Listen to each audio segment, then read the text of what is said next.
Hello, welcome back to another video on astrology. In this video, I'll be talking to you about Jupiter transit with regard to the moon sign, which has been mentioned in the title of this video. But I'll also be covering the transit of Saturn because you cannot afford to do Jupiter transit alone, because Saturn is always the big boss when it comes to transit. And so you'll have to first find out whether Saturn is favorably placed or not. And then you'll have to blend that information with whether the Jupiter transit is favorable or not. That's what we'll be doing in this video. Jupiter transit actually happened on September 12, 2017. And before that, Jupiter was over here. And on the date of transit, it actually crossed over from Kanya to Tula. In English, from Virgo to Libra. So you can see the images that we have used here. Behind the word Jupiter, you can see Libra. Now, this is going to be the position of Jupiter for one long year. This transit is very important because Jupiter is the auspicious planet. We always like auspicious events in our life. So Jupiter is very important as it rules over our money, gold, the auspicious events in our life. Therefore, Jupiter transit is very important. If Jupiter is favorably placed, it gives us plenty of opportunities for auspicious events in our life in that particular year when it is favorable. Another very interesting aspect is that Saturn, before the transit happened, is over here in Vrishchika or Scorpio. But let me tell you that as early as January 26th of 2017, Saturn actually moved over to the next sign, Sagittarius or Dhanush.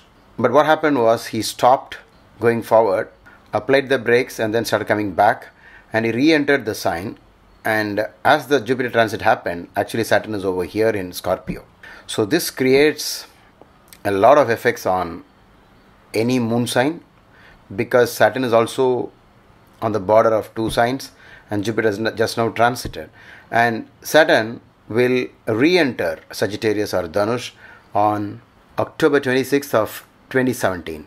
In this video, we'll assume that Saturn is here because for most part of this Jupiter year, Saturn will be here in Sagittarius. So that's why I'm not giving you two different pictures about where Saturn is. The next thing that you should do is you should keep your basic horoscope ready with you, and you need to also know what is the Sarva Ashtakavarga score that Saturn obtained over in Sagittarius, and you need to know what is the Sarva Ashtakavarga score obtained by Jupiter in Libra or Tula. Also, you need to know what is the Bin Ashtakavarga score that Saturn obtained in its Ashtakavarga in Dhanush, and you need to know Jupiter's Bin Ashtakavarga score in Tula. If all this sounds Greek and Latin to you, just keep watching this video and I'll explain to you how you can find this out by using Jagannatha Hora in case you have not yet been introduced to the concepts of Ashtakavarga, Bin Ashtakavarga and Sarva Ashtakavarga. As you all know, transits are to an extent very general. But if you want to get specific about it, you need to know certain things from your own unique horoscope. And for that, you need to know what is your Sarva Ashtakavarga and the Bin Ashtakavarga of Saturn and Jupiter. As soon as you click open Jagannatha Hora, you will see the screen. All you have to do is input your date, time and place of birth and click, and you will get your horoscope. And move to the right side. You can see here at the bottom section, you can see D1 of the natal chart. So you have the Sarva Ashtakavarga here, the 2-digit score. If you total this, it will come to 337. So this is also very important. And you need to look at what is the score you obtained over here in Tula Rashi, which is where Jupiter is right now. And for most part of this Jupiter transit, Saturn will be here. Though Saturn is not right now here, Saturn is here in Vrishchika. But on October 26th, he will move over to Sagittarius or Dhanush. And then you move to the Bin Ashtakavarga, which is the specific Ashtakavarga for each Graha. So here you see Jupiter, and Jagannatha Hora highlights the place where Jupiter itself is. What is the score Jupiter has obtained? Just ignore this. For the time being, you'll have to concentrate over here, which is Libra or Tula Rashi. Now in this horoscope, Jupiter has obtained only 3 points in its Ashtakavarga in Tula Rashi. And Saturn in Sagittarius or Dhanush Rasi has obtained 3. In case you have not yet installed Jagannatha Hora, I have done a very short video on how to do it, and it's just going to be a matter of few minutes before you can get started. This software is available for free. You can download it from the internet. If you are a Mesha Rasi person, then you will have your moon in this part of the sky, your horoscope. So you will have it only over here. If the moon is over here, you will be a Ashwini Nakshatra person, and if it's here, Bharani, and here Kritika first pada. So let's leave it right in the middle. You can see the sign Mesha or Aries behind your moon. This is how it will be actually when you're born.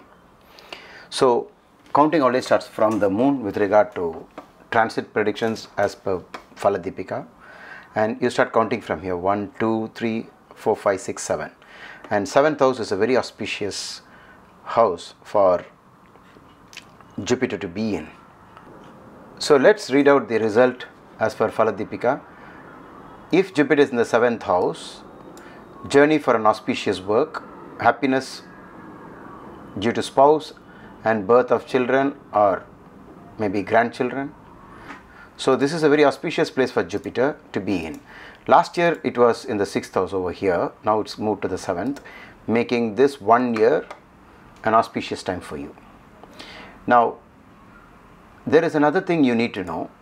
Can you recheck or reconfirm whether this is going to be really good? For that you need to look at the Bhinna Ashtakavarga score of Jupiter in this particular portion of your horoscope. It might have 4, 5, 6, 7 and 8. 4, you just about confirm that Jupiter is going to be good, and then with every point going up there will be an increase in the auspiciousness of this Jupiter. On the other hand, if the score is something like this, 0, 1, 2, 3, then whatever is promised out of this Jupiter being in the 7th will be that much reduced. For 3 it will get reduced somewhat, in 2 it will get even further reduced, and in 0 you will not get anything good out of this Jupiter in the 7th.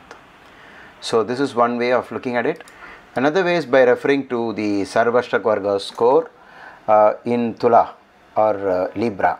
Suppose there you have obtained greater than 28, this Jupiter is going to be fine, and greater than 35, almost it's getting confirmed, and then greater than 42, really good. If it is greater than 49, it is going to be very, very good. On the other hand, if the Sarvashtakvarga score is less than 28, it doesn't help Jupiter being in the 7th, but it's okay. But once it gets below 25, it's going to really stop working favorably, so the promised result may not come in. And if it is less than 22, and then less than 19, it actually gets so weak that Jupiter will not be able to do what it says it can if it's in the 7th house. Now there is a good news for you, that Saturn is right now here in the 8th house, which is called Ashtama Shani, a notorious place for Saturn in transit. So everybody is worried about Saturn in the 8th. So from that point of view, Saturn moving out, leaving the 8th, it will come back only after 30 years. So Saturn will move into the 9th house. The 9th house isn't a good place, but life is all about comparison. So 8th house has been very challenging, but now Saturn in the 9th is not that challenging, and only when you compare it with 8th. But if you do the Saturn remedies, and I've done a couple of videos on this topic, so do all the remedies to bring down the ill effects of Saturn being in your 9th house. Natural malefics, aren't welcome in the Trikona Sthana, which is 5 and 9. That is a very generalized way of describing this. So, or if you consider it from another point of view, you can always say, when Saturn in the 9th is bad, but Jupiter is there with me to guide me for the next 1 year. So just think about it. If Jupiter was not well placed, then Saturn in the 9th problem can actually get doubled.